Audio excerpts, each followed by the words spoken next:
chefs, what red flags should people look out for when they go out to eat? A $4 steak is not a good steak. Where can you get a $4 steak? It might not be good, but I might just have to try one out of sheer curiosity. The first thing they told us in culinary school when you're learning the basic rules for food safety standards is if you enter a seafood restaurant and smell fish, leave. I always say, if you enter a seafood shop or restaurant, it should smell like the ocean. Mostly like fresh air and salt water. That means everything eats fresh. If it smells like fish, it starts to become bad, and if it starts, it is gonna be bad very fast.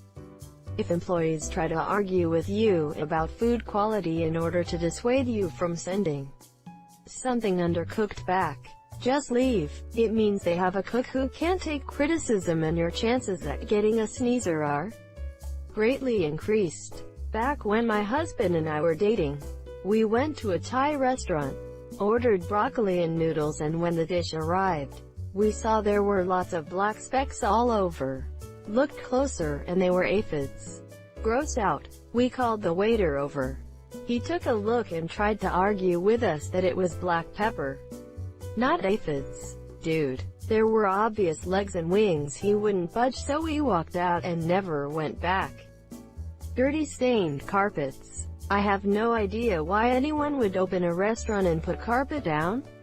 Carpets are a nightmare to clean and always look dirty after a year of being laid. That's such a turn-off for me. So many restaurants in the UK have stains, and they're decent places with great ratings. I just feel like I'm in a dirty place, and it's not pleasant. Don't get a carpet if you don't intend to clean it. Greater than tilde dirty stain tilde carpets. Ask where your oysters come from, monsieur, if they don't know. You don't want them, monsieur. Works for most seafood. The ocean. Absolutely. Works for a lot of things as well.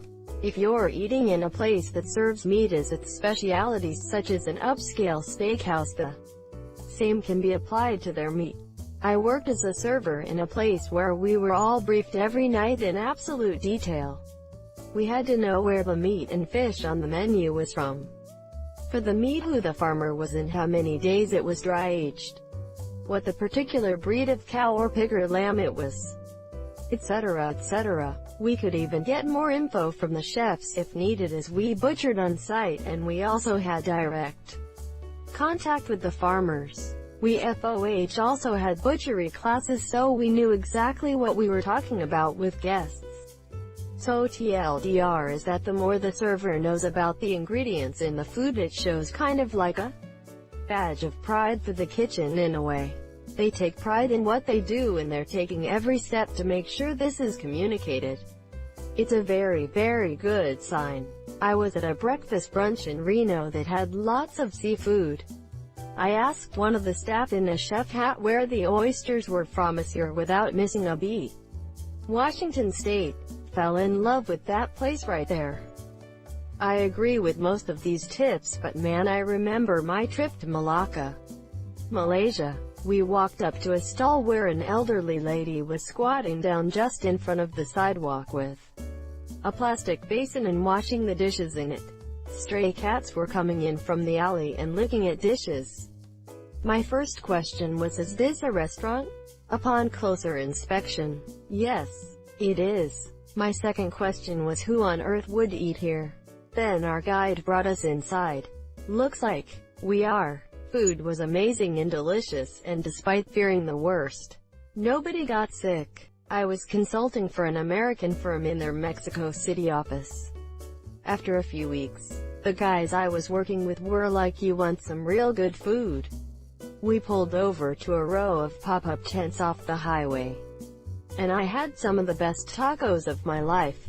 I feel like most of the tips in this thread for restaurant street food is a totally different animal. The best food in Malaysia always comes from small hawker stands like this. It may not be sanitary, but damn if it isn't good. Cats are picky as duck.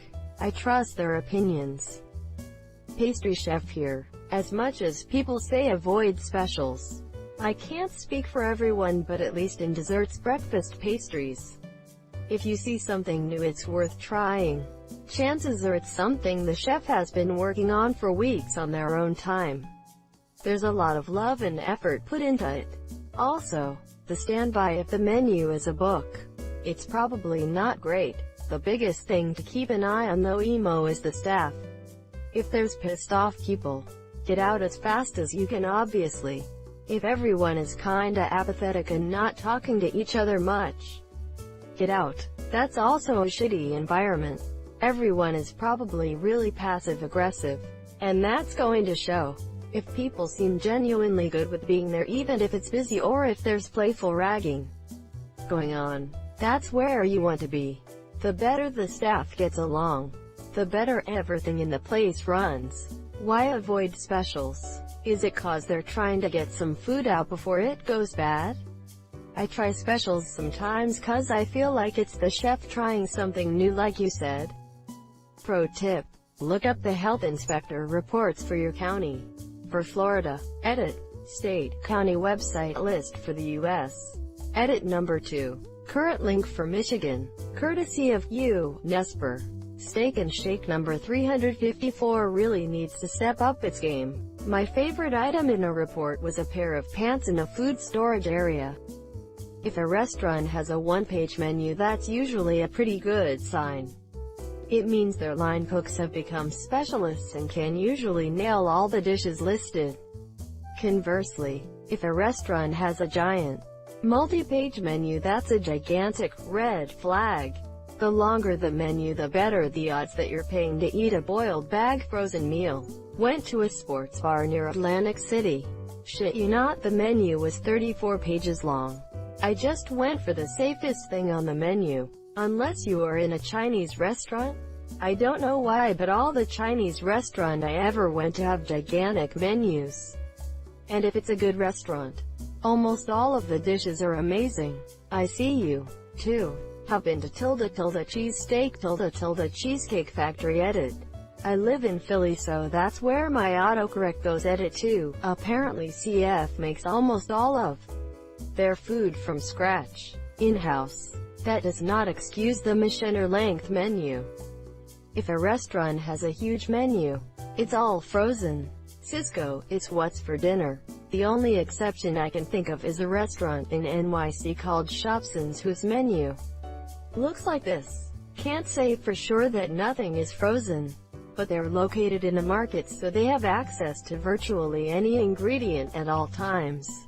BJ's Brewhouse. I'm reminded of those Applebee's commercials where they advertised that their steaks were grilled, not microwaved, implicitly admitting that most of their food is microwaved, except Chinese restaurants. The bigger the menu, the higher end the place is. The smaller the menu, it's either a young generation eatery or they're done giving a shit.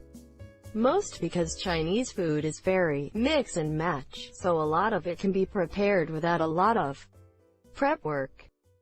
Not a chef but worked in food a lot. Carpet. Yeah, it's quieter and doesn't get slick, but it is one of the most disgusting things I've ever seen. I saw them pull it up when they remodeled and put in more carpet. Vacuuming only goes so far in a restaurant and I know they never ever shampooed it. I clean carpet for a living. And yes, restaurants are often disgusting. The stuff we pull out is usually black slime because of grease and grit. Most of the people we clean for try their best to get clean regularly. But even then I find it hard to eat at those restaurants. I once saw a waiter spill ranch on the carpet, then proceeded to get a broom and dustpan in an attempt to sweep the ranch up. Not a chef, but I just took a chance on a restaurant today and the chefs were sitting legs up, right next to the front door as I walked in. No one but staff and me there. So, according to how my stomach feels, probably that. Ooh God. I walked into a New Mexican restaurant the other week and almost immediately walked back out. The parking lot was in shambles. The lights inside were off. The ceiling was lousy with water stains and the menu was so jam-packed I didn't even bother to read it. Pictures of food on the menu that clearly aren't from the restaurant. Thank you for watching. Comment eager if you have reached this far into the video. Have a good day.